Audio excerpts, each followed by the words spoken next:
Sir ఈ మధ్య కాలంలో చాలా వరకు బస్సులు చాలా యాక్సిడెంట్స్ అవుతున్నాయి కదా, దీంట్లో ఎవరి నిర్లక్ష్యం ఉంది? అంటే బస్ డ్రైవర్స్ లేకపోతే గవర్నమెంట్ లేకపోతే ప్రైవేట్ సంస్థల? ఎట్లా చెప్తామా మరి?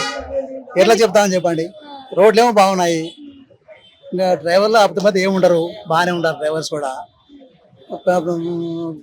శాతం ప్రమాద వశాలు జరుగుతుంటాయి యాక్సిడెంట్లు, దానికి ఎవరేం చేయలేరు. అంటే ఈ మధ్య కాలంలో తెలంగాణలో కానీ ఏపీలో కానీ అలా చూసుకుంటూ ఉంటే మనకి ఎక్కువ యాక్సిడెంట్స్ కనిపిస్తున్నాయి.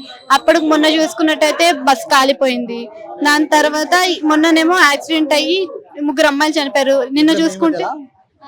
నిన్న చూసుకుంటే ఏపీలో 13 మంది చనిపోయారు. ఇలా వరుస పెట్టుకుని జనాలు చనిపోతున్నారు కదా ఈ బస్సు యాక్సిడెంట్ వల్ల. దానికి కారణాలు మనకు తెలియదు కదమ్మా, మనం ఏం చెప్తాను చెప్పండి. జాగ్రత్తలు అంటే మా యాక్చువల్గా డ్రైవర్లు 90% జాగ్రత్తనే ఉంటారు. అది ప్రమాదం జరిగినప్పుడు ఏం చేయలేరు, వాళ్ళకి తెలియదు కదా ఏమైంది. అంటే ఎలాంటి సూచనలు ఇస్తే బాగుంటది అంటారు వాళ్ళకి? ఇలాంటి సూచనలకి ఏం లేదమ్మా, వాళ్ళ జాగ్రత్త వాళ్ళు ఉంటారు. 90% 19% వాళ్ళ జాగ్రత్తలో ఉంటారు. అది అనుకోకుండా జరిగిన దానికి వాళ్ళు ఎవరేం చేయలేము మనం.